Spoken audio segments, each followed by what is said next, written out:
Namo tassa bhagavato arahato samma sambuddhassa.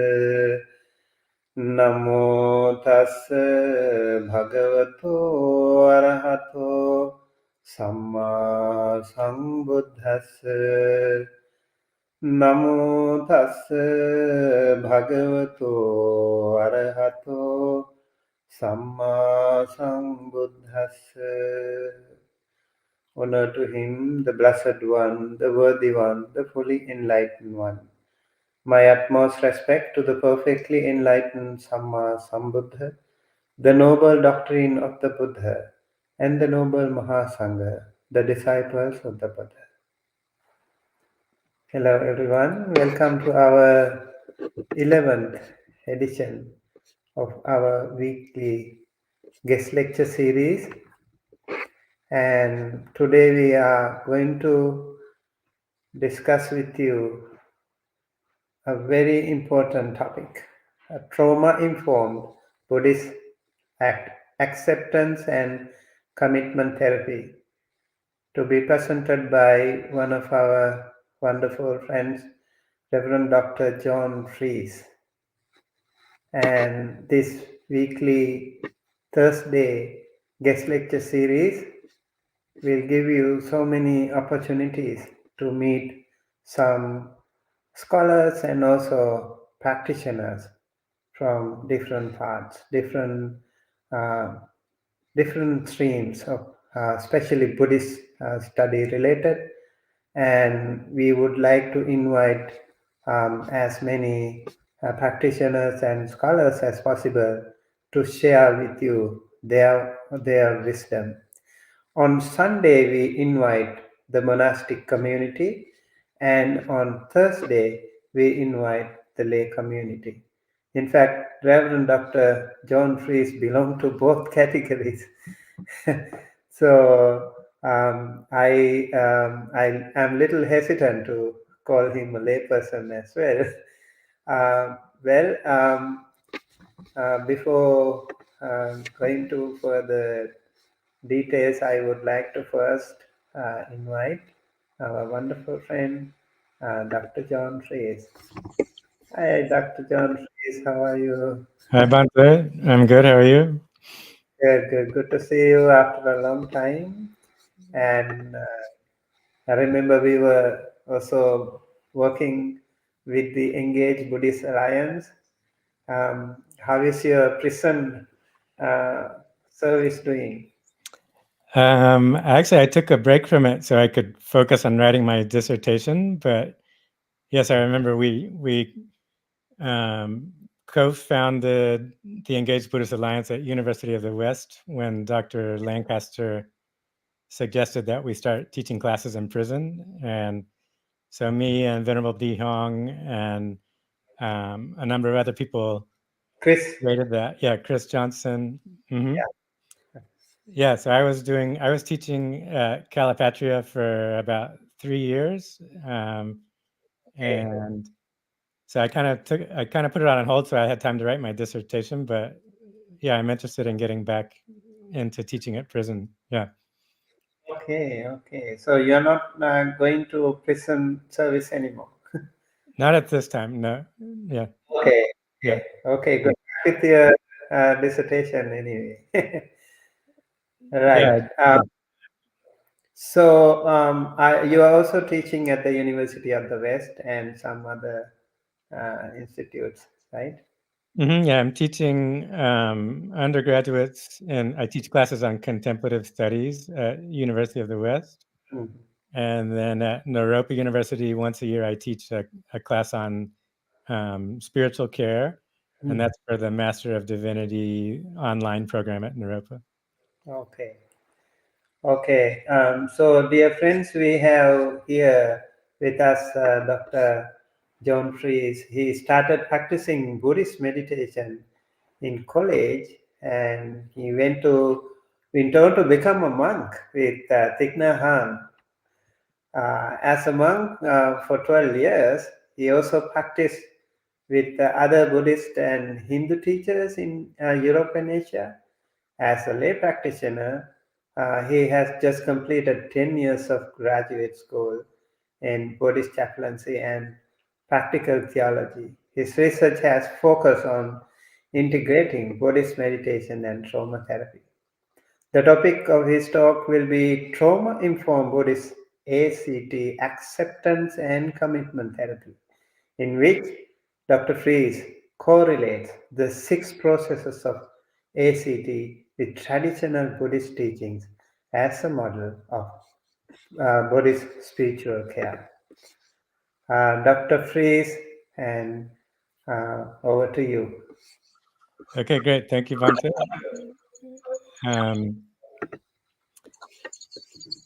So first, just a little background. So I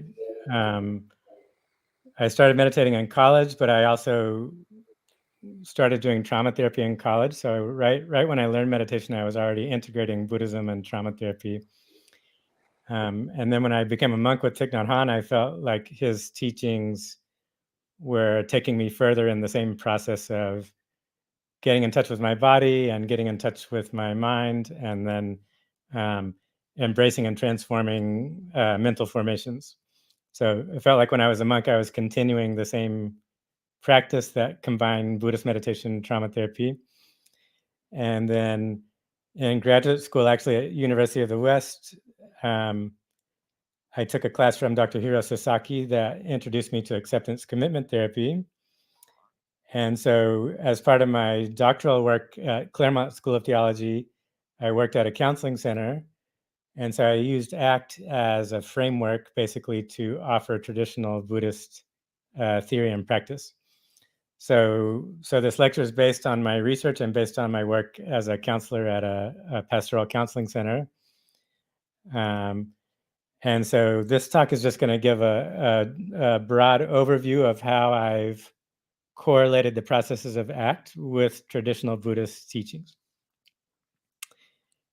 Okay, so next slide, please. Okay, so what I'm talking about this evening is Buddhist spiritual care and counseling. And so I want to differentiate that. So I don't have a degree in psychology. I don't have a clinical license in psychology. I have a Master of Divinity and a PhD in practical theology that's focused on spiritual care. So that's my training as a graduate student. So I'm not talking about Buddhist informed psychotherapy, which would be psychotherapy influenced by Buddhism. I'm also not talking about psychotherapy that is offered by Buddhists. There are plenty of Buddhists who are psychotherapists, so I'm not talking about that. So what I am talking about is the practice of spiritual care based on Buddhist theory and practice, and mainly early Buddhist theory and practice from the Samyutta Nikaya, as well as some Yogacara teachings on the 8 consciousnesses. That's where I'm mainly drawing from. And the idea is that this model of spiritual care that I'm presenting is something that could be offered by lay and monastic Buddhist ministers. That's my vision or dream, is that this form of Buddhist ACT is something that lay and monastic Buddhist ministers could get trained in and be able to offer as Buddhist ministers.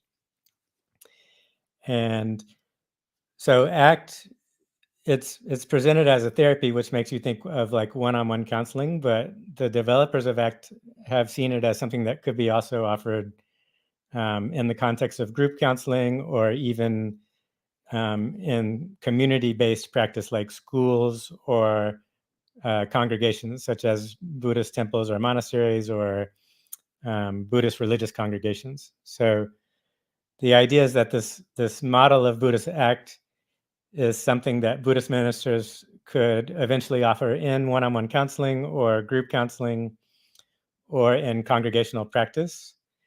But again, counseling meaning it's a religious worker offering spiritual care. It's not a psychotherapist offering psychotherapy.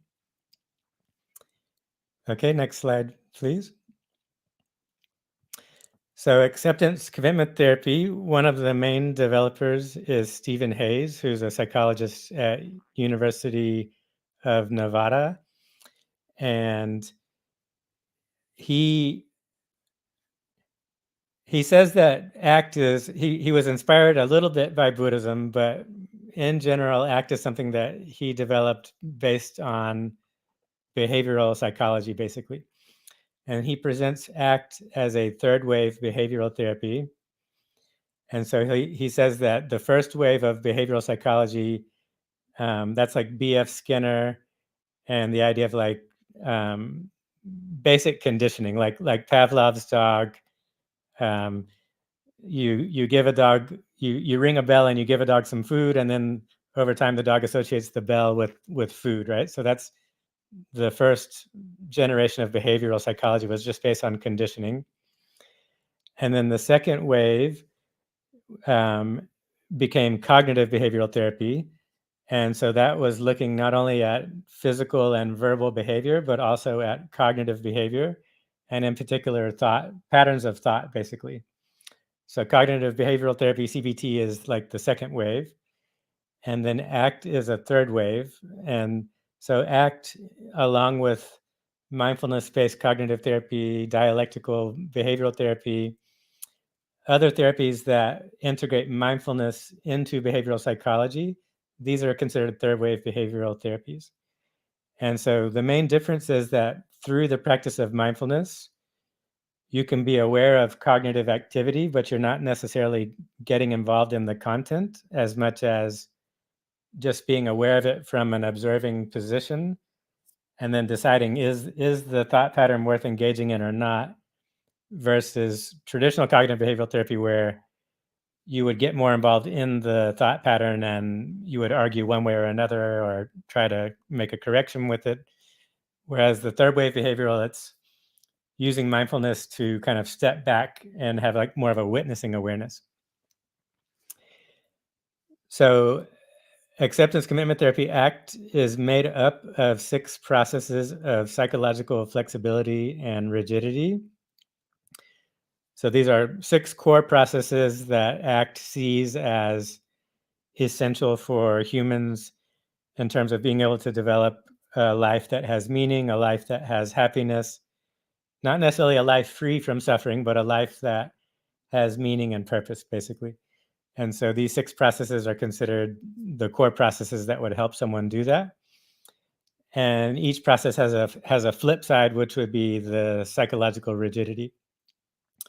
So this evening, I'll mainly be talking about the processes of psychological flexibility. I'll briefly describe what each of them are in ACT, and then I'll be correlating those processes with traditional Buddhist teachings. So the main thing I'll be doing is talking about the traditional Buddhist teachings, but I'm using the 6 processes of ACT to organize the teachings. So just what I've said here in this final little statement, that I correlate the ACT processes with Buddhist theory and practice. So the ACT processes are serving as a framework, and within that framework, then I am presenting Buddhist theory and practice. Okay, next slide, please. Okay, so trauma-informed. So what do I mean by trauma-informed?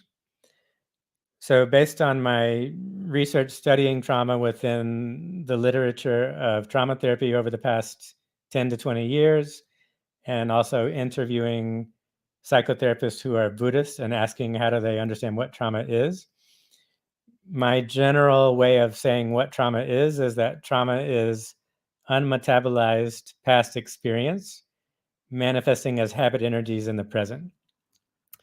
So there's some experience in the past that was overwhelming, and because it was overwhelming, I wasn't able to digest it or metabolize it.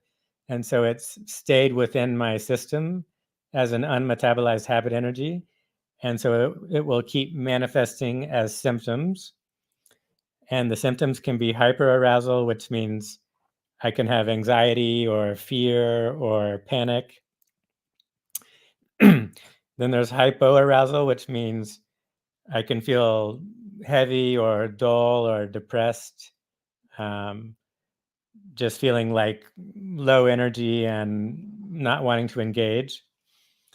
And then dissociation means I'm not in touch with the present moment. I'm not in touch with my body. I'm in a dissociated state where I'm kind of out of my body, and I'm not fully in the present, inhabiting my body.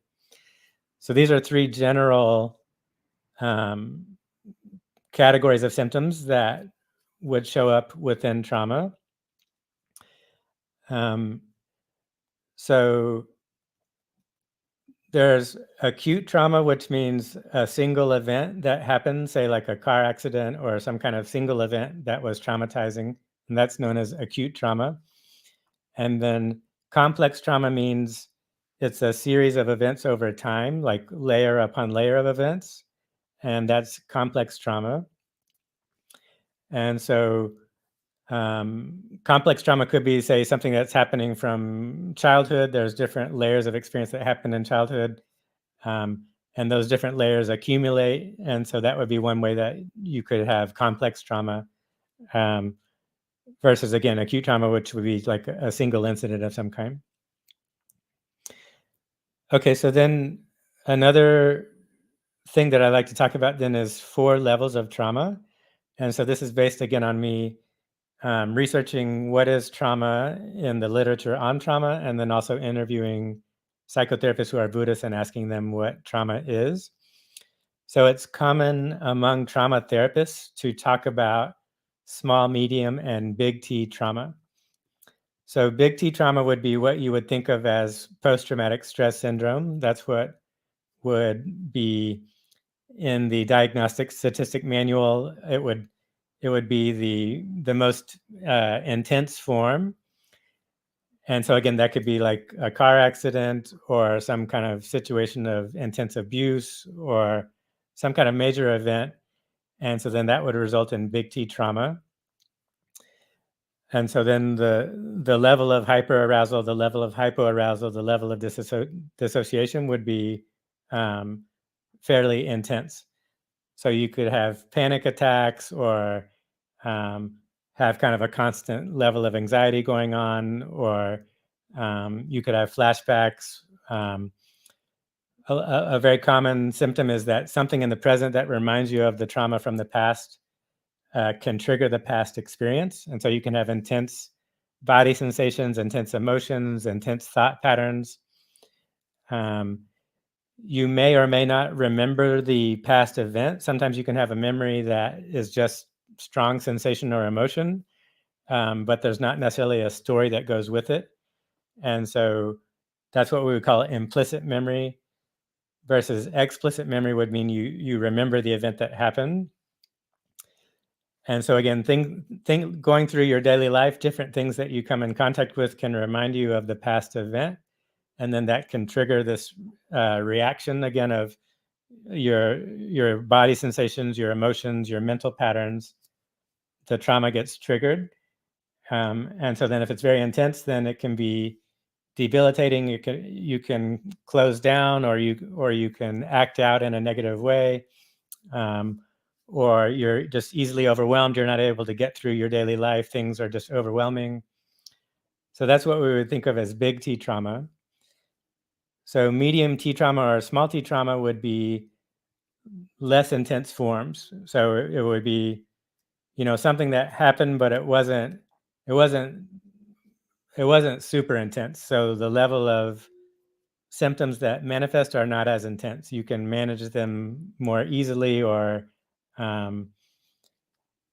it could be that you just need to talk to a friend, or you need to engage in some meditation practice, or you just need to process it, but it's something that you might be able to metabolize on your own if it's like, say, small T trauma.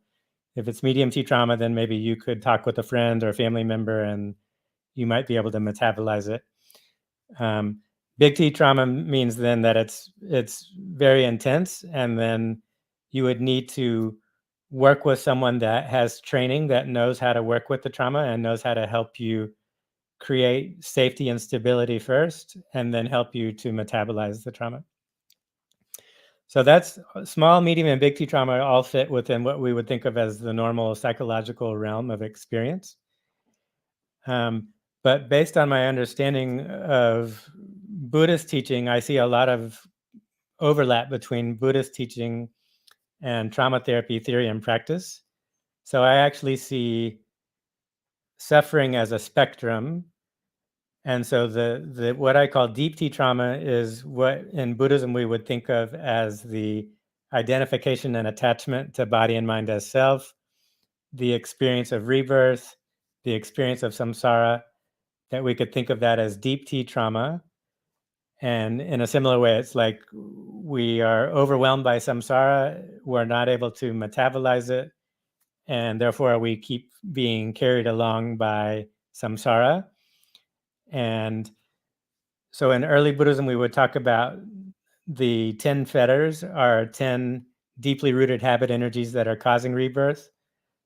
So such as sensual craving, sensual aversion, craving to be reborn in a more subtle level of reality,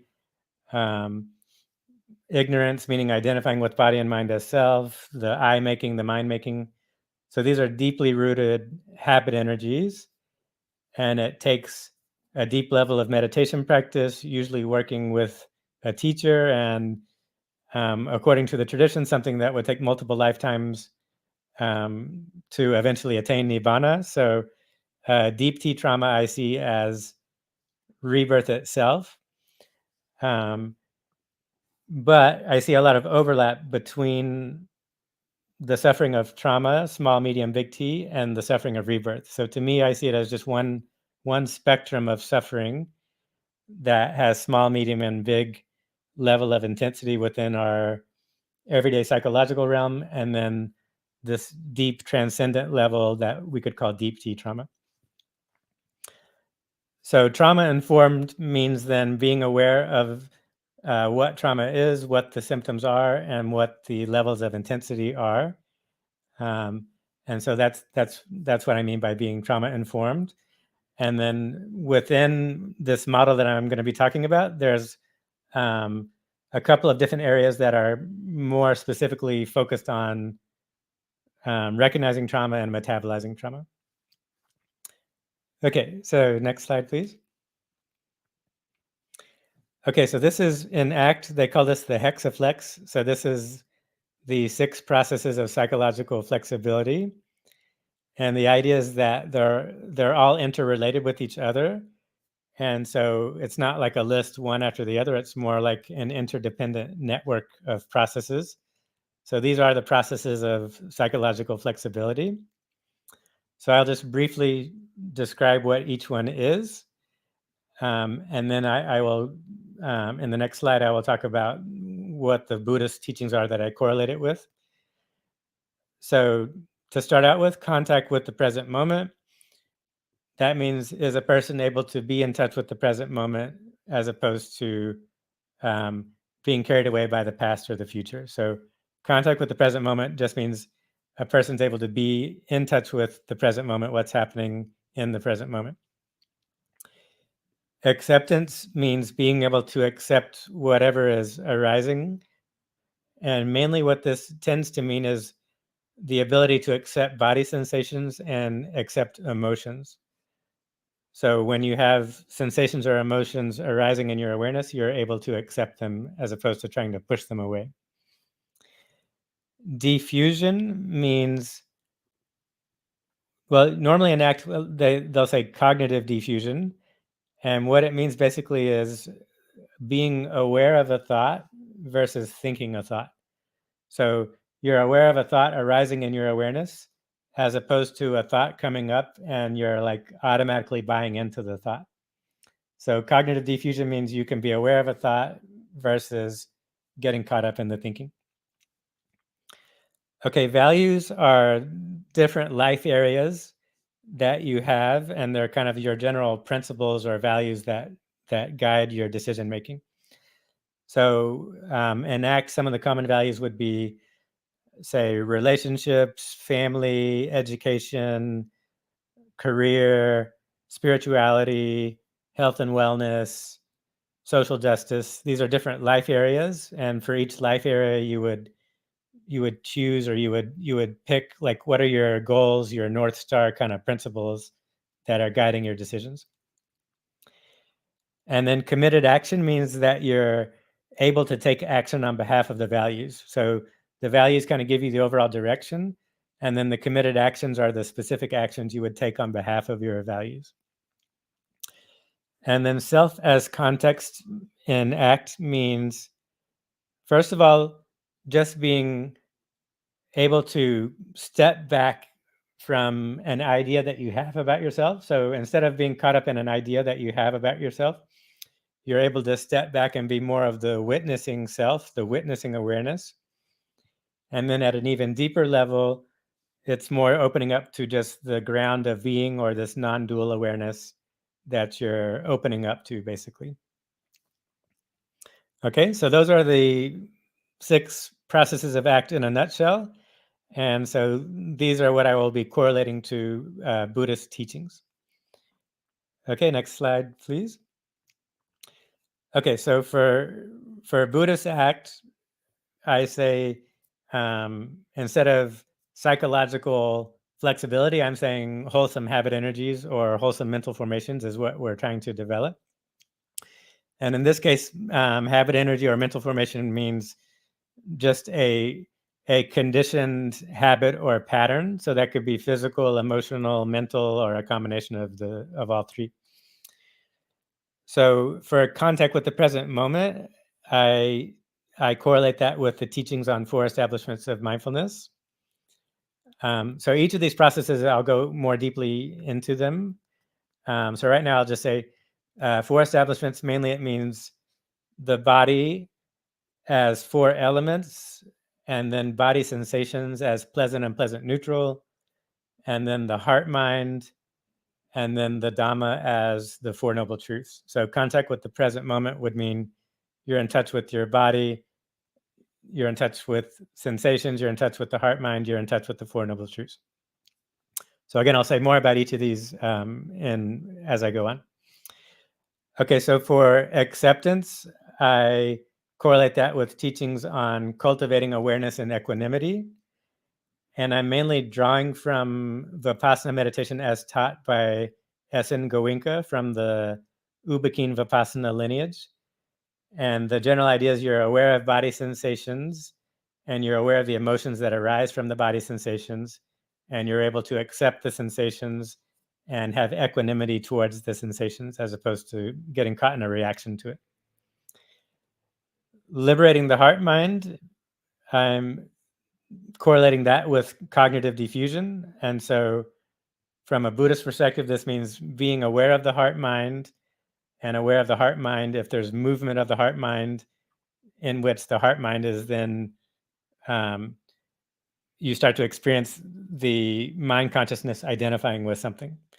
So it's basically you're aware of the heart mind and aware of movement within the heart mind, and you're able to let go of that movement or let go of the habit of identification with conditioned phenomena. Okay, so then for values, I correlate that with the Buddhist teachings on the 3 jewels of the Buddha, Dharma, Sangha. So taking refuge in the 3 jewels as an overall value for Buddhism, the teachings on the 4 noble truths as overall values, and then the teachings from the Mangala Sutta, the teaching on happiness, the different areas of life that the Buddha talks about, that if you focus on those different areas, that will bring you happiness. So I'll say more about that as I go on later in the presentation. And then for committed action, then I'm correlating that with the practice of keeping the 5 precepts and the practice of practicing the Eightfold Path. And I think of the 5 precepts and Eightfold Path as it can have a layperson version, or it can have a monastic version. So the committed actions, we could customize it depending on if you're a layperson or monastic. Okay, and then self as context, I correlate. This is the only teaching from Mahayana Buddhism that I'm bringing in. All the other ones are coming from early Buddhism, mainly Samyutta Nikaya.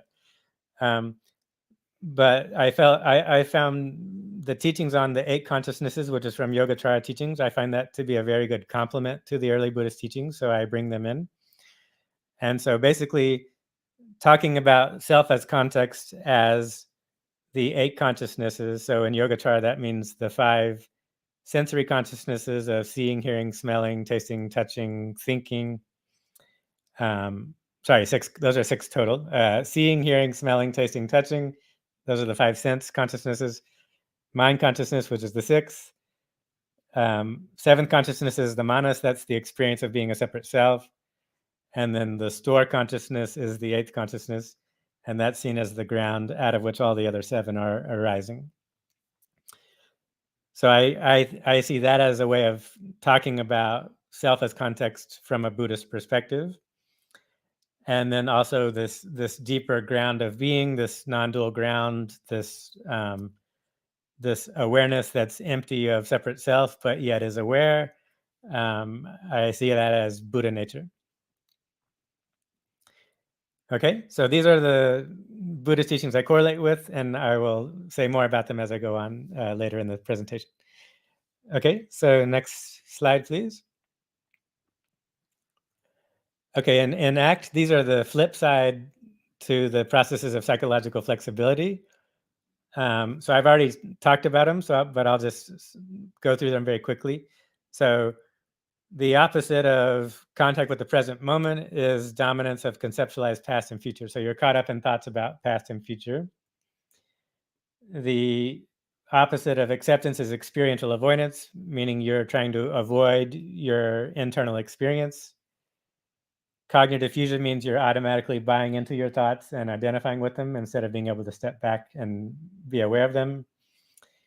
Attachment to conceptualized self, that means you're caught up in an idea about yourself as opposed to being the witnessing self or this deeper ground of being.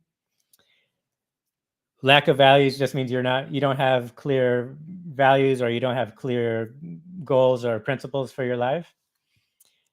And then unworkable action means you're not able to take action on behalf of your values, or your actions are unwholesome actions that are causing you suffering. Okay, so I correlate these with Buddhist teachings. So next slide, please. Okay, so this is what I think of as the unwholesome habit energies. So up at the top, we have the carried away by past and future. So that's pretty self-explanatory. Then for experiential avoidance, I use craving and aversion. And again, I'm drawing from Goenka Vipassana, in which they talk about you have pleasant sensation and there can be a habit of trying to grab on or craving. And then you can have unpleasant sensation and a habit of trying to push it away or get rid of it. So that's what I see as the Buddhist version of experiential avoidance. And then ignorance and mental proliferation is what I see for the cognitive fusion. So that means you're identifying with the body and mind as self. So that's ignorance. You're identifying with your thoughts. That's ignorance. Mental proliferation means you're just carried away by your thinking. You're not able to step back and be aware of your thoughts. Okay, and so then the opposite of the self as context would be, from the Buddhist perspective, then this is the afflicted consciousness. So in Yogacara, that means the 7th consciousness. So that's the I making or the mind making, the identifying and attaching to body and mind as self. That's the afflicted consciousness. And then the 10 fetters are from early Buddhism. As I mentioned before, those are the deeply rooted habit energies that are causing rebirth, that are causing identification attachment to the 5 aggregates as self. Okay, then for the lack of values, I use this term extractivism, which comes from the environmental movement, but basically it's you don't have values, and so you're basically carried away by craving and aversion. So your goals in life are one teaching I got from Thich Nhat Hanh. He talked about the 5 maras, that if you're running after money, sex, fame and power, too much fancy food, too much leisure time.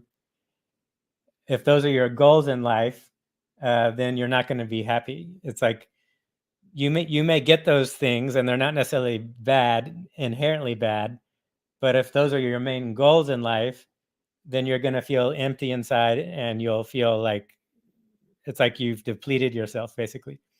So extractivism means you don't have values based on a deeper spiritual path where you're trying to reach a deeper level of spiritual awakening in which you have a deeper level of happiness.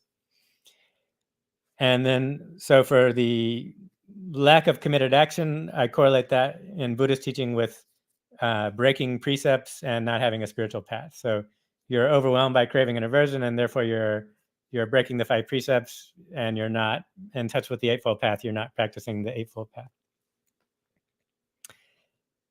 Okay, so now I'm going to go through each of the Buddhist teachings, the wholesome habit energies. So next slide, please. Okay, so contact with the present moment. Again, I correlate that with 4 establishments of mindfulness. And in my research, I have found that early Buddhism, the 4 establishments of mindfulness are Kaya, Vedana, Chitta, Dhamma. Kaya is body, Vedana is sensation, Chitta is heart, mind, Dhamma is teachings. And I see this as a contemplative structure that is similar to other yogic traditions. So this also includes early Taoism, where you have Jing, Qi, Shen, Dao. Jing is energy becoming matter. It has to do with your food, your exercise. Qi is breath energy. It also has to do with emotion. Shen is your heart, mind. It has to do with awareness. And then the Dao is the deeper ground of being or way. And then in Hindu yoga, you have asana, which is posture, prana, which is breath energy, chitta, which is heart, mind, and then purusha, which is this, again, this kind of ground of being.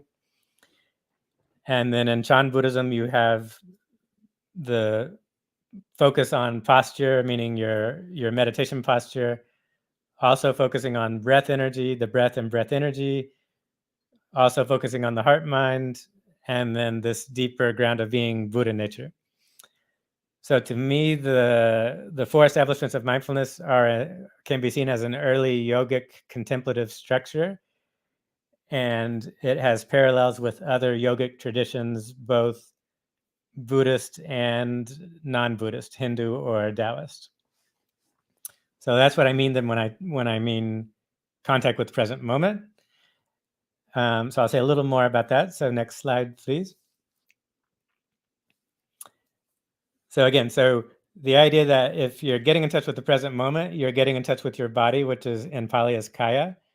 And so that means getting in touch with your posture, and then also the experience of your body sensations as the 4 elements. So the earth element is a spectrum from hard to soft, or heavy to light. Fire element would be heat versus cold. Water element would be the experience of fluid in your body. Air element would be the experience of movement versus stillness. Then Vedana, I translate as sensation. I don't translate it as feeling because people can think that means emotion. And emotion is, I see emotion as a sankhara, a mental formation, whereas Vedana I see as body sensation. But instead of focusing on it as 4 elements, I talk about it as you're aware of body sensation as pleasant, unpleasant, and neutral. So you could be aware of the sensation as the 4 elements, but you could also be aware of that same sensation as, is it pleasant, unpleasant, or neutral? Okay, then the heart mind, then I teach that as just getting in touch with awareness itself. A lot of times in terms of actual practice, it can start with a conceptual mind in your head, but then over time, your awareness drops more into an intuitive awareness, which tends to be more in the heart region.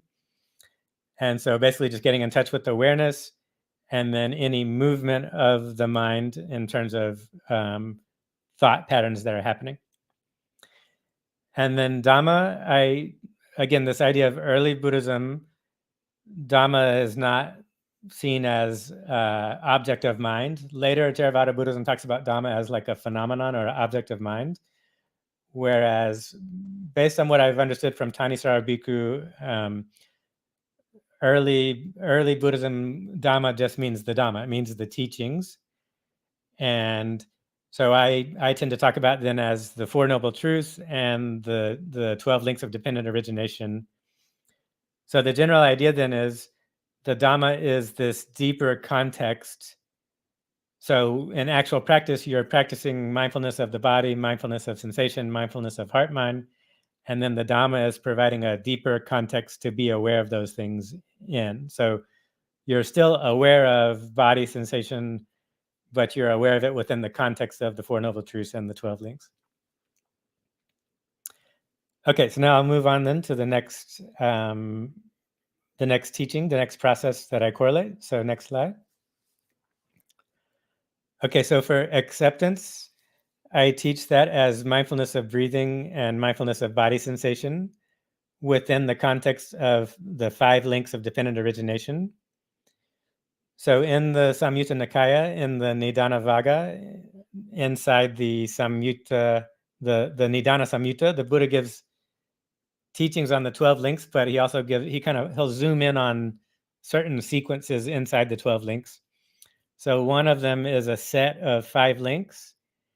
And so if you talk about them in more neutral terms, as opposed to the normal one is just talking about craving causing rebirth. But if you talk about it in more neutral terms, that it could be a sankhara leading to favorable rebirth or a sankhara leading to unfavorable rebirth, then you can talk about the 5 links in more neutral terms. So for me, that the 5 links are contact, which means contact between a sense space and a sense object, or your mind and a mind object. That gives rise to sensation in the body, which is pleasant, unpleasant, neutral. That sensation gives rise to intention, emotion, which is a sankhara, a mental formation. That intention, emotion can lead to action, which is kamma. So that means you can act, physical action, verbal action, or mental action. And then that action leads to an embodied result or becoming, which is bhava. So you could think then that sequence of 5 links is happening over and over again in your present lifetime. It's just a constant rhythm that you're going through over and over again. And so the practice of acceptance is to get in touch with that rhythm and to be in touch with body sensation as a way to get in touch with these 5 links, and then also to get in touch with emotion, to get in touch with the 5 links.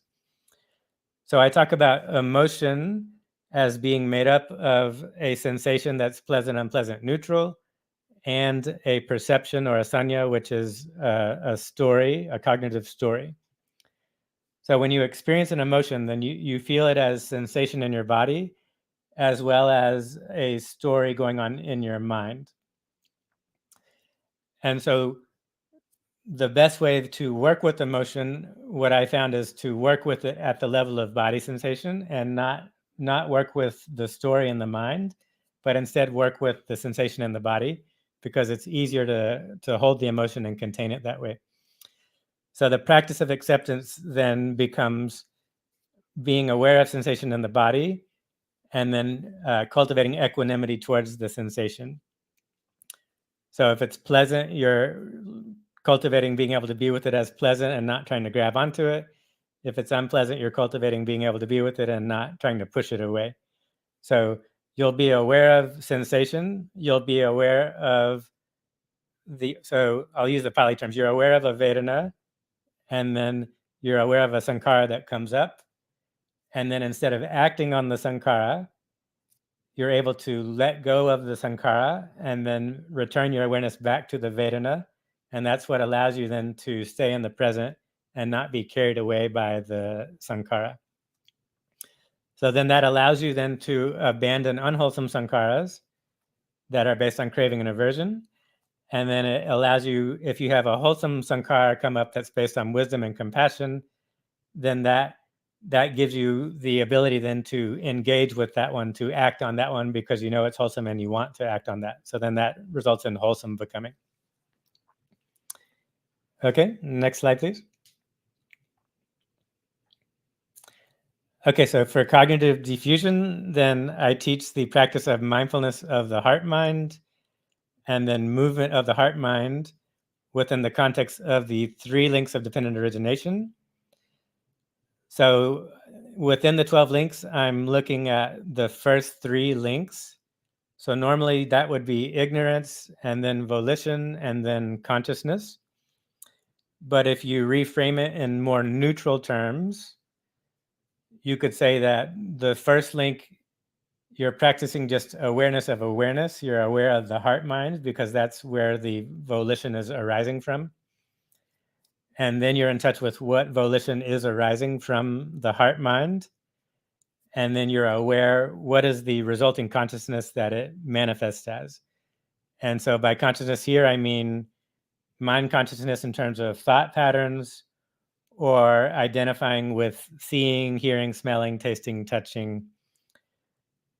So when I'm talking about practice of the first 3 links, I'm just talking about this rhythm of you're aware of the heart-mind, a volition arises from the heart-mind, and then that volition can lead to an experience of identifying with thoughts or identifying with another conditioned phenomena of body and mind, basically. So then the practice then is mainly, so with ACT, it's cognitive diffusion. So for ACT, it's talking about getting caught up in thoughts, basically. So if I'm just talking about getting caught up in thoughts, then when I talk about these 3 links, what I'm talking about then is aware of the heart-mind, and that allows there to be more of a witnessing awareness. Then I'm aware of a thought or a volition that's arising in the heart-mind. And then, but instead of identifying with it and then getting carried away by it, and then that leading to me thinking a thought, I'm just aware of the thought. The thought can come and go, but I'm not bought into it, basically. So it's the difference between being aware of a thought that's there in awareness versus being caught up in it. So the thoughts can come and go. I'm resting in the awareness. So that's what I mean then by awareness of the heart-mind, and then allowing the volitions to come and go. So then that practice then is, the goal of that practice is to liberate the heart-mind from identifying and attaching either to thoughts or to any other conditioned phenomena. So in the 16 exercises of mindfulness of breathing, the exercises, the third set, which would be 9 through 12, the territory of practice is awareness of the heart-mind and liberating the heart-mind. So I see that as you're aware of the habit of the heart-mind identifying with something, and you're disrupting that, basically. So just in everyday experience, it could just mean you're aware of a thought versus thinking a thought. But at the deepest level, if you're a monastic engaged in keeping the precepts and engaged in cultivating the deeper level of meditative concentration, then that means a very deep level of disrupting the identification and attachment to the 5 aggregates. Okay, next slide, please. Okay, so self as context, then I use the Yogacara teachings on the 8 consciousnesses. And so this is basically like a phenomenological map that breaks down your experience into these 8 consciousnesses.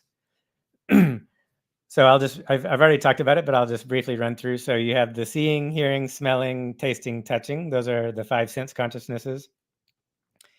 Mind consciousness is the mind being consciously aware of mental phenomena such as thoughts or emotions. Afflicted consciousness is the sense of being a separate self. And then the ground consciousness is seen as the ground out of which the other 7 consciousnesses are manifesting. And in Yogacara teachings, they say the ground consciousness stores the sankharas as seeds. And sankhara here means conditioned phenomena. And so that can mean not just emotion, but any any body and mind phenomena can manifest out of the store consciousness or ground consciousness. So for Yogacara, they would say that all 5 of the aggregates are manifesting out of the ground consciousness. So the body, sensation as pleasant, unpleasant, neutral, mental formation as emotions, perceptions, meaning you're recognizing something, or the 6 consciousnesses, seeing, hearing, smelling, tasting, touching, thinking. All 5 of those aggregates would be seen as manifesting out of the ground consciousness. So it's your body and your mind manifesting out of the ground consciousness. Or you could say your sense bases and the objects both are manifesting out of the ground consciousness. And then, so ground consciousness the ground consciousness stores all of your past experience. And so if the seed gets watered, that past experience can come up as a memory. So implicit memory may mean it comes up as sensation and emotion, but it doesn't have the story that goes with it. Explicit memory means it's a memory that comes up in which there's sensation and emotion, but also there's a story that you remember, an event that took place. So we would say that these are all different phenomena that are manifesting out of the ground consciousness. Okay, and so then the practice then is first being aware of any concepts you have of self, like I am this or I am that, just the idea that you have that.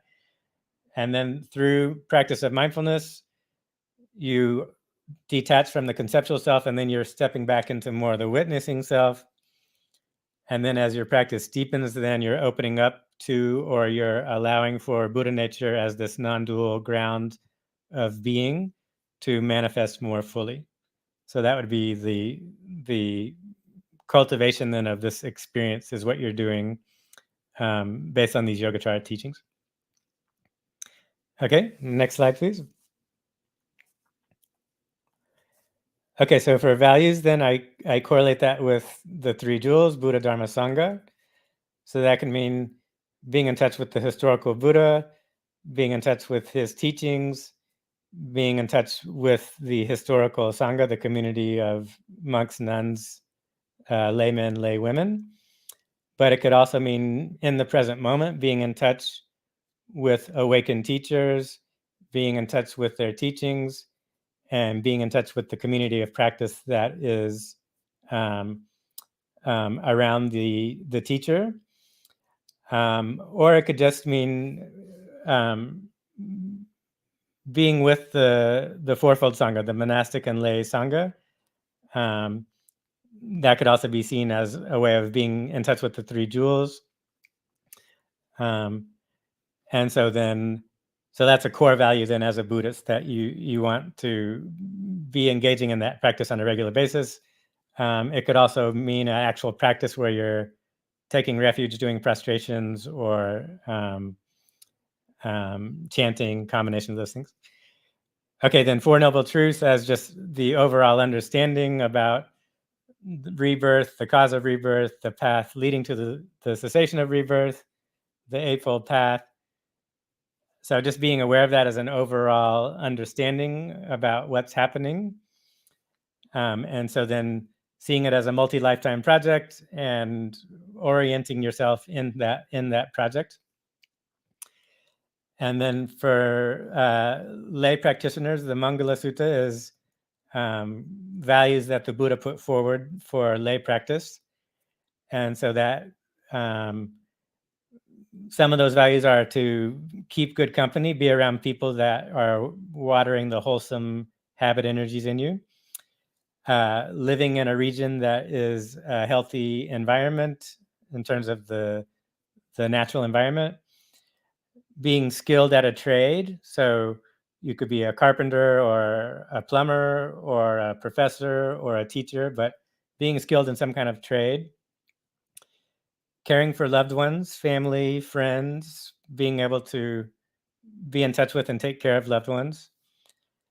If you are able to make a good income and you have extra, then being able to give donations to the needy.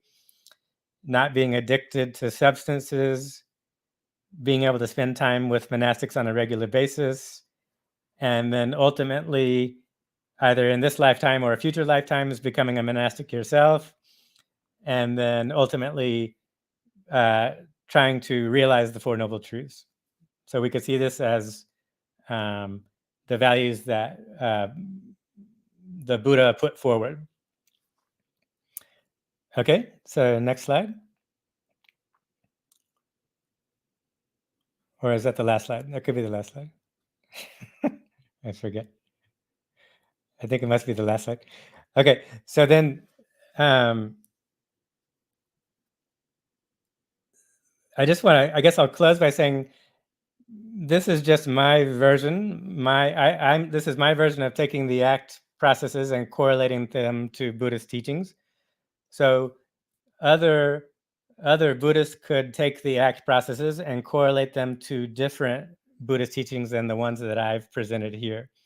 So someone else may have different teachings from early Buddhism or Mahayana or other different schools of Buddhism.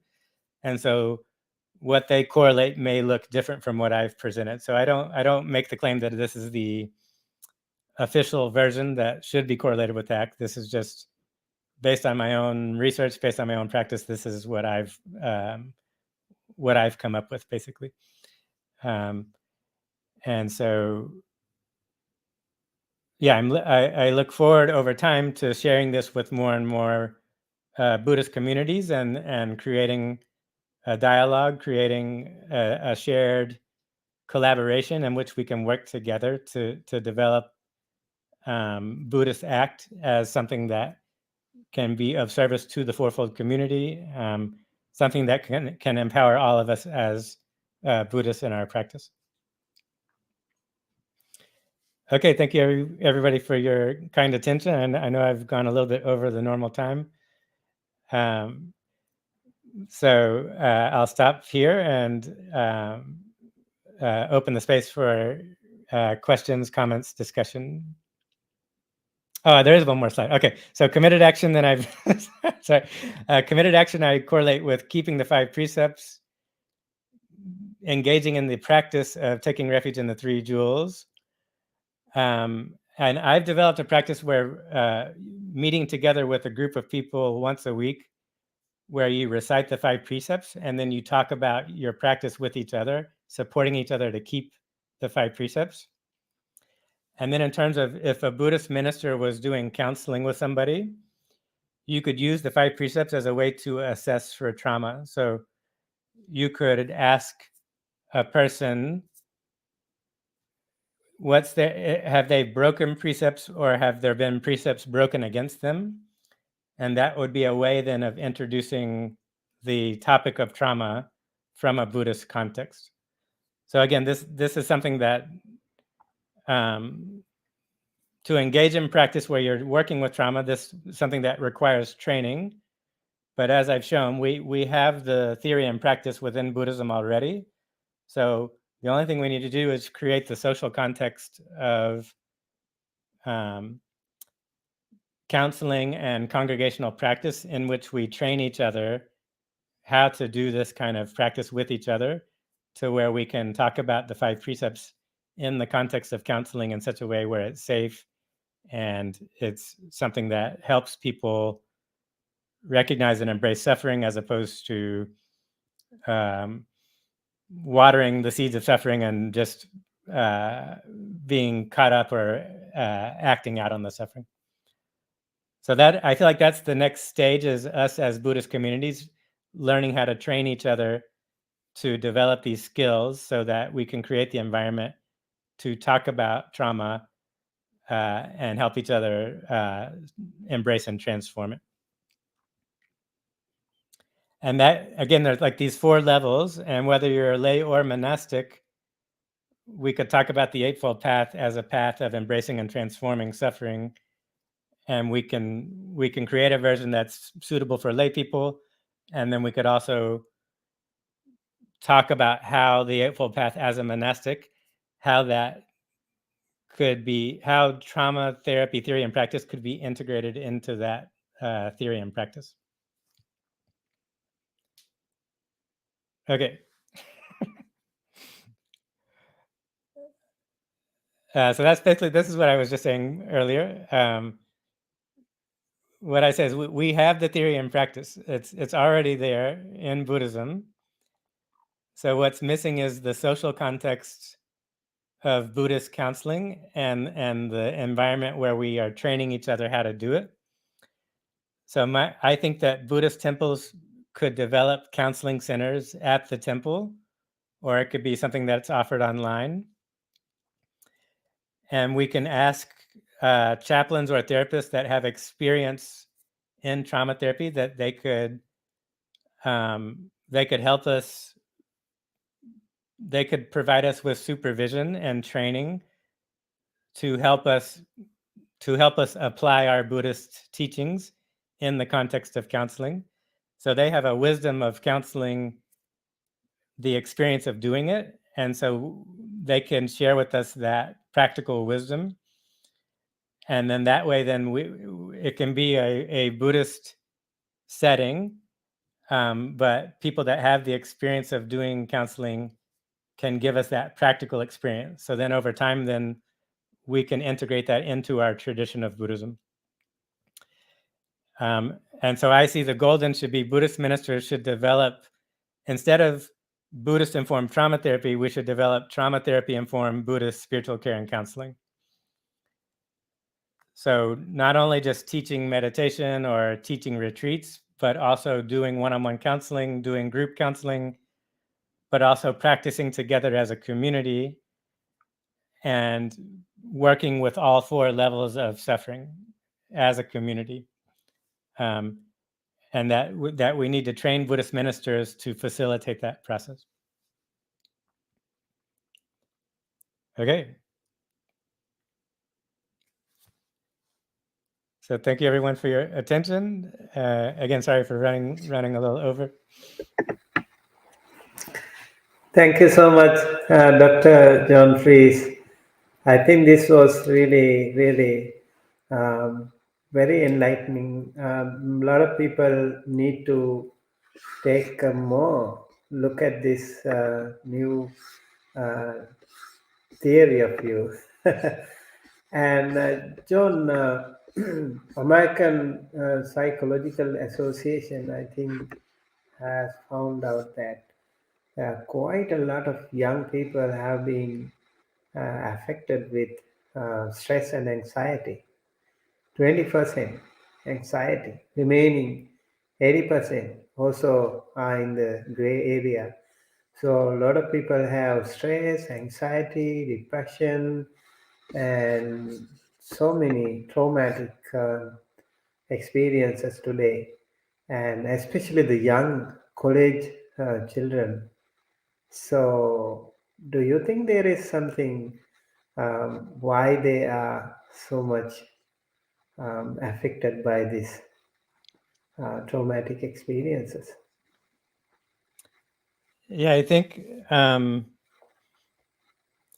as a society in the United States, just over time, the society has gotten more and more to where the education system, the healthcare system, we're not taught how to be in touch with our bodies. We're not taught how to be in the present moment. From a Taoist understanding, the idea of the Jing energy has to do with exercise, nutrition, sleep. It also has to do with regulating sexual energy. So our society, the education system and the healthcare system is not teaching us how to develop a healthy exercise routine, how to have a healthy sleep pattern, how to get the right amount of exercise. So if you don't know any better, then you'll end up just eating sugar and eating white flour, and that results in your body becoming imbalanced, and then that results in your emotions and your mind becoming imbalanced. So that's one of the first problems, is just the basic level of physical habits. We're not taught what are the healthy habits to maintain. And then in terms of emotions, we're not taught how to be with emotions, and in particular, how to be with emotion as body sensation. So what we're taught in our society is how to be with emotion more as a story in our mind, and how to talk about the emotions as, expressing the emotion. Being in touch with emotion means talking about it. And from this Buddhist perspective, what's really important is whenever you're having a strong emotion, the first thing that should be done is, how do I feel it in my body as body sensation? So if I have fear or I have anxiety, it's learning, oh, where do I feel it in my body? So feeling it, a lot of times we feel it in our stomach or we feel it in our heart. So learning how to hold the emotion as body sensation, and then to let go of the story. So not talking about it actually, but having practices where you can be aware of your breathing and be with the emotion as body sensation. And that's what helps you stabilize the emotion. And it helps you build a strong container. So instead of being overwhelmed by the emotion, you have a bigger container that can hold the emotion.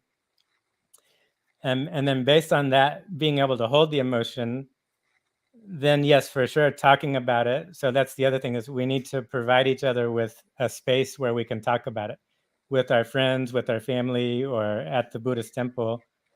We need regular space and time to be able to talk about what's going on in our lives with each other. And so whenever we're having strong emotion, being supported just to feel the emotion, we don't have to get to a solution. We don't have to fix it. We don't have to right away come up with a solution. A lot of times that's a way that people avoid feeling the emotion. They just jump to try to fix it. I think what's more important is supporting us to feel the emotion. So if you're feeling anger or you're feeling sadness, you're feeling anxiety, just being supported in a group to be like, oh, I'm feeling sad. And then people providing you the space just to feel the sadness. It may result in crying, or it may result in just being present in a still way, but then you're supporting the person. They feel seen, and there's more, they don't feel like they have to hold it all. There's a feeling of like mutual support.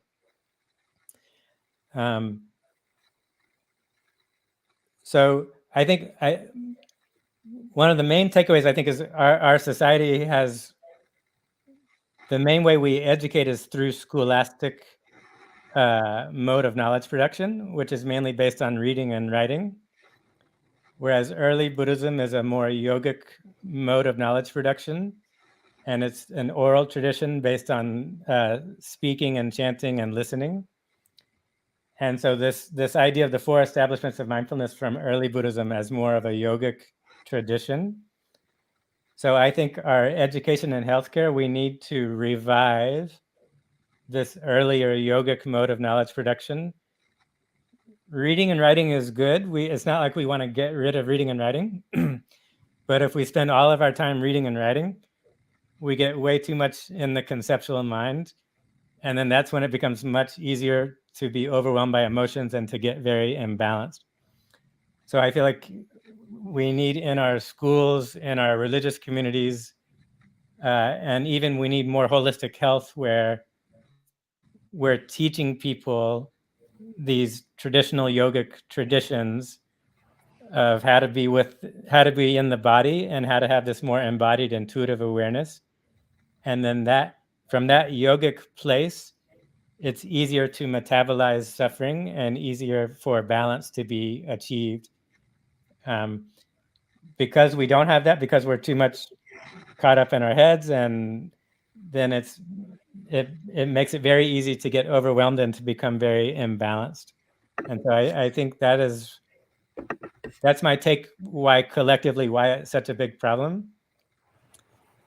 In addition to the fact that because this has been happening for so long in our society in the US, we can say we have collective trauma, we have historical trauma from all of the racism, the sexism, the homophobia, the colonialism. We have historical collective trauma, and that is also, we are all in touch with that collectively.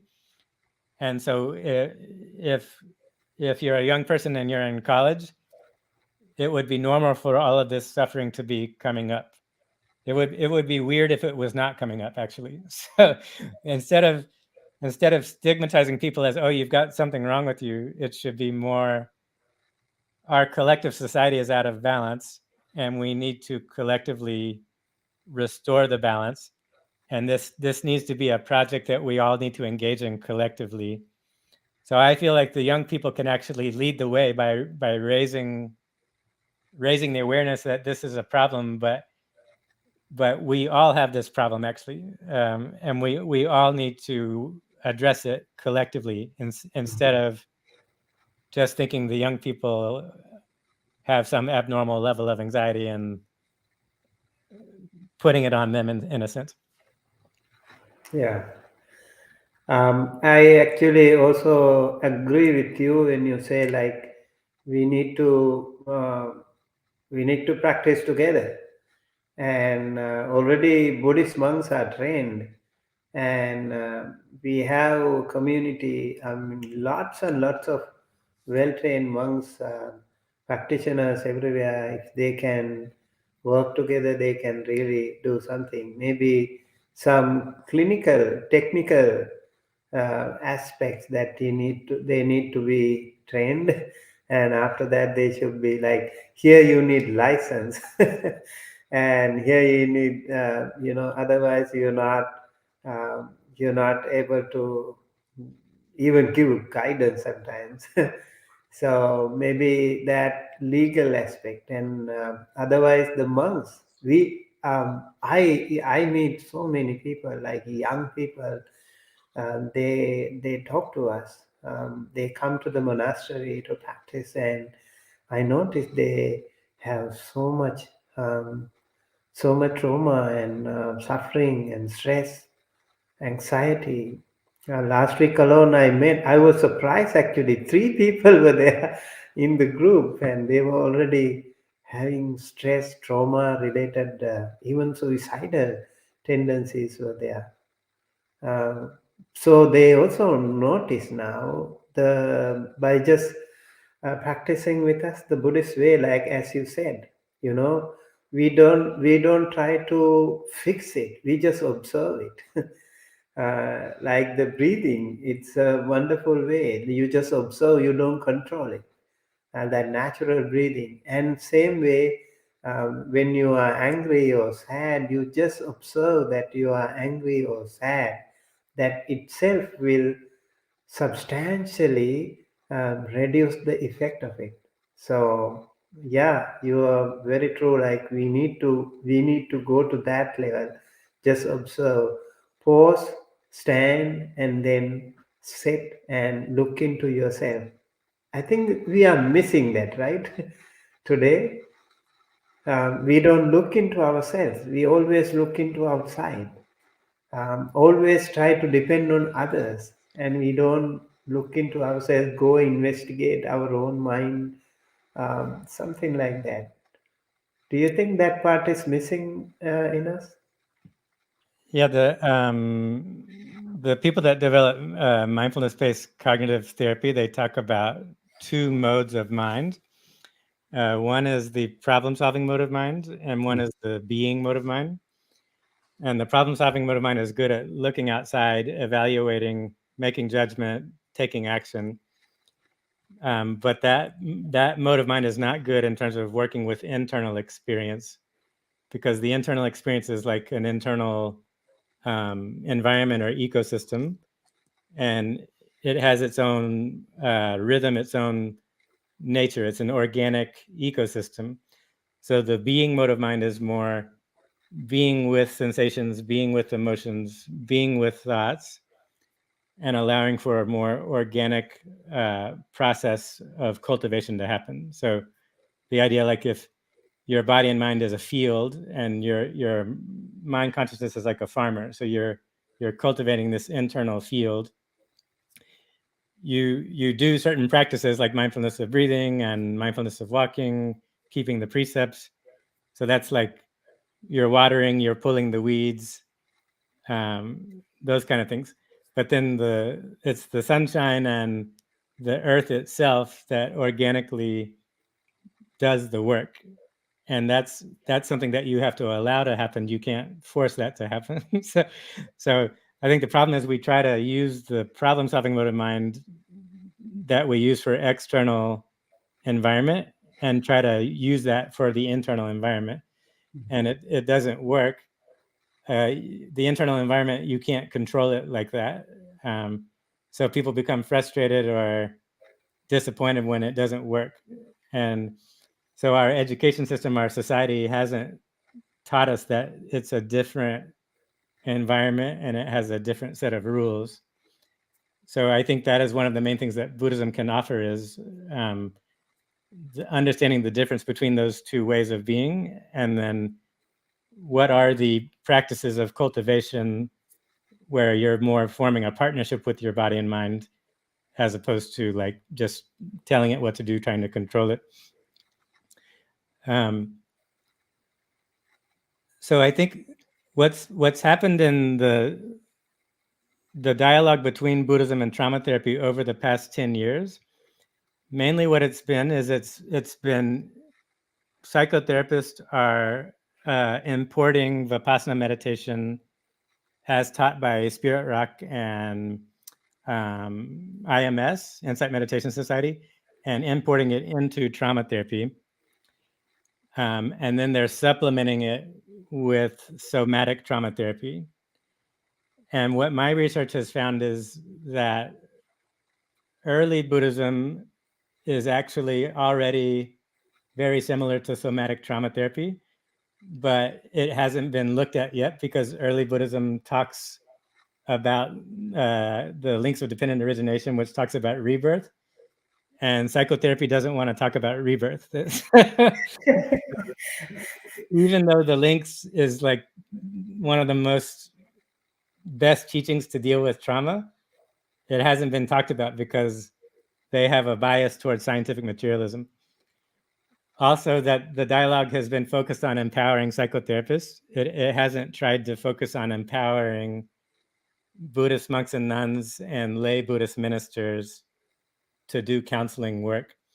So I think what we have to do is, of course, benefit from the exchange that's happened so far, but we have to start a new chapter in which we as Buddhist ministers, lay and monastic, are importing teachings from trauma therapy into Buddhism.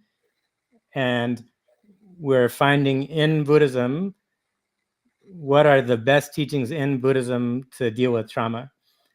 And so to me, it's like Ajahn Sujato, Thanissaro Bhikkhu, the early Buddhist teachings on the 4 establishments of mindfulness, which is more body-centered. And then the way that Goenka Vipassana uses the links of dependent origination, and then the way Thich Nhat Hanh uses the Yogacara teachings on the 8 consciousnesses. Those are all extremely good teachings that have not even yet been used to deal with trauma. So that's one thing that I think needs to happen. And then the other is, yes, Buddhist monks and nuns and lay people that we can get together, figure out what we're already doing that's already applicable, and then figure out how can we develop our own training program where maybe we have some therapists or chaplains helping us in the beginning, but over time it can become part of our tradition where we develop our own training programs. And there we could have some certificate that says, okay, Bhante Sumita has done this training program. He is certified to do one-on-one counseling and to work with the 4 levels of trauma with somebody. I think that I feel like what Buddhist monks and nuns are seen as is only working on the deep tea trauma, trying to attain nibbana.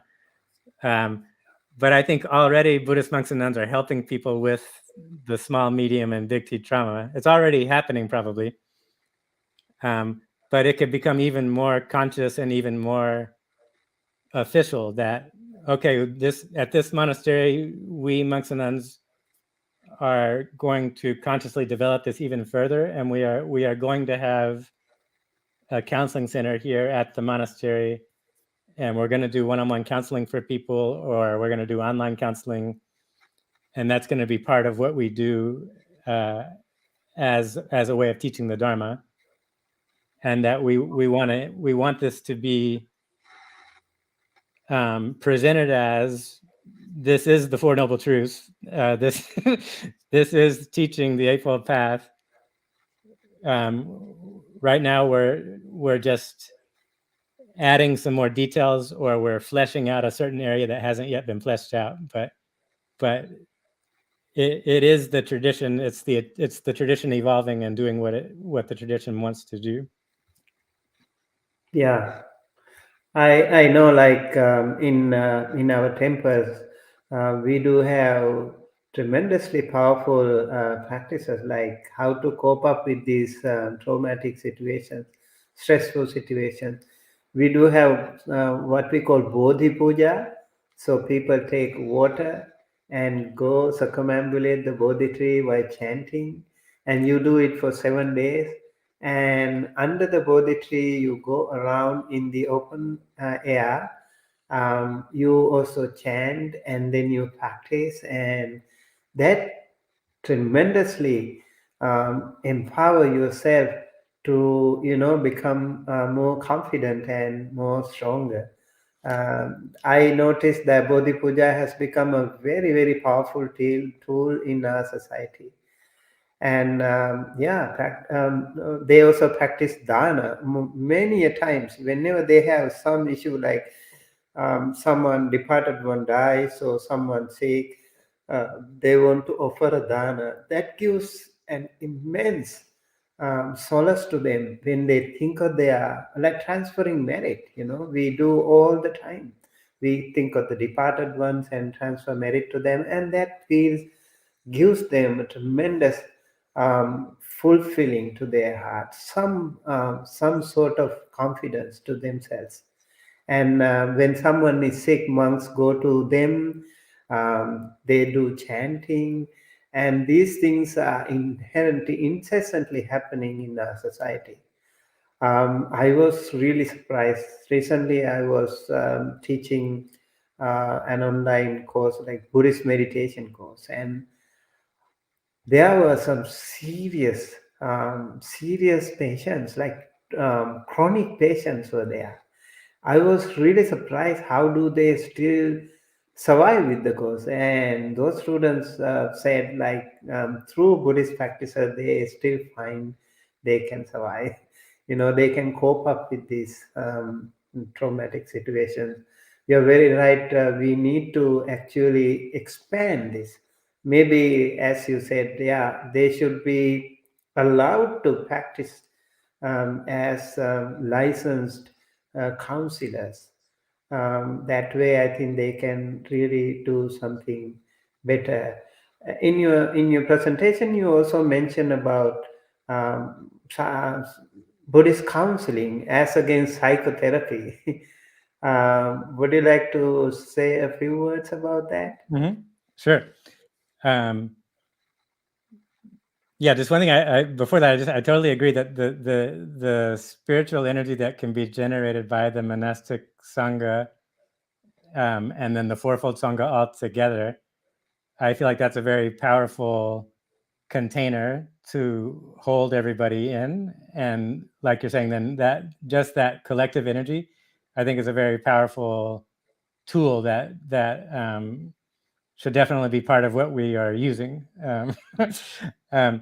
So in terms of Buddhist counseling versus therapy, so I'm in California, and so there are very strict rules in California. So if you call yourself a therapist, it means you have to have a degree in psychology, and then you also have to have a clinical license, and then you can call yourself a therapist and you're doing therapy.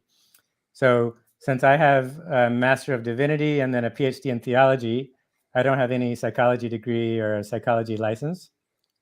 So I never call myself a therapist, and I don't say what I'm doing is therapy. But it's okay to say that I'm a counselor and that I'm offering counseling. That's okay for me to do. And then when I say Buddhist counseling, then I say I am using primarily Buddhist theory and practice as my main theory and practice to do the counseling. So I'm teaching people traditional Buddhist practice, and then in a way, it's like a one-on-one counseling session is like an interpersonal meditation practice in a way. It's like I am with the person and I'm trying to be in touch with the four establishments within me and within the other person. And I'm wanting there to be attunement between our four establishments. And then I'm working with the person to help cultivate the wholesome habit energies in terms of like how I'm helping them focus on body sensation, how I'm helping them be with emotion, how I'm helping them be aware of thought pattern. So I'm primarily doing Buddhist practice, but the context is an interpersonal context as opposed to say like a meditation retreat or something like that.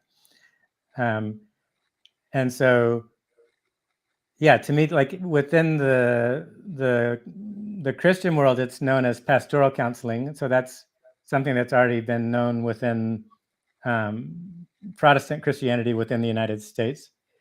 So I see that as something that Buddhism can develop its own version of pastoral counseling, where it's monastic and lay ministers that are offering counseling. And so again, that we want it to be, so the way I'm doing it is I'm combining the Yogacara teachings on the 8 consciousnesses as an overall Buddhist psychology. And then I'm using the early Buddhist teachings on 4 establishments and links of dependent origination as more the embodied somatic practice in terms of like, not only say just being aware of emotion that's arising, but having even more specific techniques of like first focusing on pleasant sensation as a way to build stability, and then alternating between pleasant and unpleasant sensation as a way to be with unpleasant sensation but not be overwhelmed by it. And then getting in touch with the unpleasant sensation in small doses. So first it's like just aware of breathing in my nose, say, or aware of where in my body do I feel pleasant sensation. So I'm helping someone do that first to build the stability. And then if they have some intense emotion or some kind of physical pain in the body, then in a very slow, easy way, alternating between the pleasant sensation and the unpleasant. And when the unpleasant is encountered, just taking small doses of it, not taking big amounts. And again, prioritizing the sensation and not the story of the emotion. Just inviting them to be with the sensation. And so again, just alternating back and forth, taking in small doses. And then that results in the habit energy metabolizing, basically. There may be some spontaneous crying, or maybe their body will shake a little bit, or they'll feel some heat in their body or something like that. So it's more of a body-centered metabolizing. For sure, the emotion comes up, and to the degree that talking about the emotion as a story helps them get in touch with it, that's useful. But privileging the body sensation, because that tends to help make it more stable. And if you're dealing with something that's intense, it makes it easier to metabolize it. So that's what I see as the main difference between early Buddhism, the way that Thanissaro Bhikkhu's teaching, or Ajahn Sujato, the 16 exercises. You start with mindfulness of breathing, then you add in the body sensation, and then you add in the emotion, but you're experiencing the emotion as sensation in the body. And then you may add in the thought pattern, but again, it's you have the awareness of breathing and body sensation as the foundation. Within Mahasi Vipassana and then IMS Spirit Rock, they talk about 4 establishments as more, you're just in the present moment aware of your breathing, and then you're aware of whatever arises. So it could be sensation, it could be emotion, it could be thought, and you're just aware of whatever arises without privileging one over the other. And that can be a good practice, but if it's an intense habit energy, having the more body-centered approach tends to make it easier to be with, and it tends to get you to the place of metabolizing it more efficiently.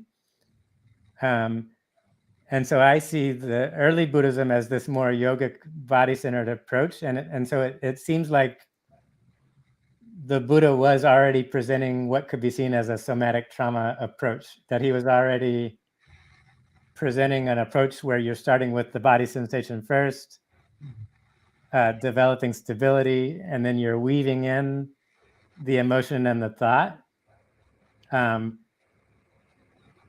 But you're never losing touch with the body sensation. You're always having that as your overall ground.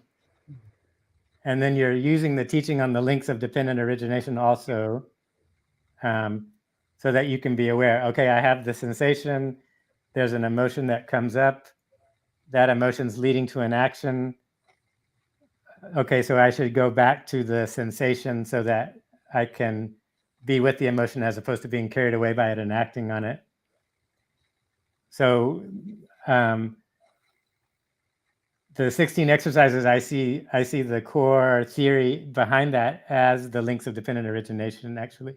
So when the Buddha's teaching to be aware of body sensation, it seems that he's also asking us to use the links to contextualize the experience. And so that's, in my research, that is almost the exact same thing that's being taught within somatic experiencing, which is a somatic trauma therapy. So I see somatic trauma therapy as reinventing the wheel of Dharma that the Buddha already taught it. Right. Thank you so much, Sure. Dr. John. I think this discussion actually should go on more. I'm sure we should have another session because I too have a lot to share with you and how we all can work together to help more. John, you also said you are already doing some counseling, and if someone wants to contact you, I hope I can share your information. Is that okay? Yeah, sure, that would be fine. Yeah. So, friends, if any of you want to contact John, please check our website, and we will also share with you. And you also have a website, right? That Vimukti. Yeah, Mukti Vihara, MUKTI VIHAR. Wait, Mukti Vihara. VimuktiVihara.org, right? Yeah. Yeah. Okay. And then, yeah, I would definitely love to keep the conversation going. So I'm happy to come back and hear you give a talk and then be a respondent. Sure. Yeah, definitely. And we do have a lot of things actually to help the community in many different ways, and we are already doing a lot of things. So in California, I noticed that we have mindfulness training centers and yoga and Buddhist meditation retreats and many places, like a massive scale organizations working on this. So I'm also thinking, like, how do we offer like 1 day retreats, 3 day retreats, 7 day retreats, and 10 days retreats, more and more to help the community. I hope we could do a better service so that our community will be much more comfortable and safe and peaceful. Especially the young community, we have to pay more attention to them. So I hope this lecture today, Dr. John's lecture has given so much hope to our young generation in particular and all the other people also. So let's work together, continue this discussion more later on with another session with Dr. John Freese. And thank you again for joining us today. And we look forward to seeing you all again with another session like this. And with that, we conclude today's special Thursday guest lecture series. Thank you, and may you all be well, happy, healthy. And Dr. John, may you also be blessed by the Noble Triple Gem. May you be able to uh, continue your wonderful service for the benefit of the community. And again, for all those people who join us today and also who are working behind this to make this series a great success, I thank everyone. And looking forward to seeing you again in another upcoming series. Good night and thank you.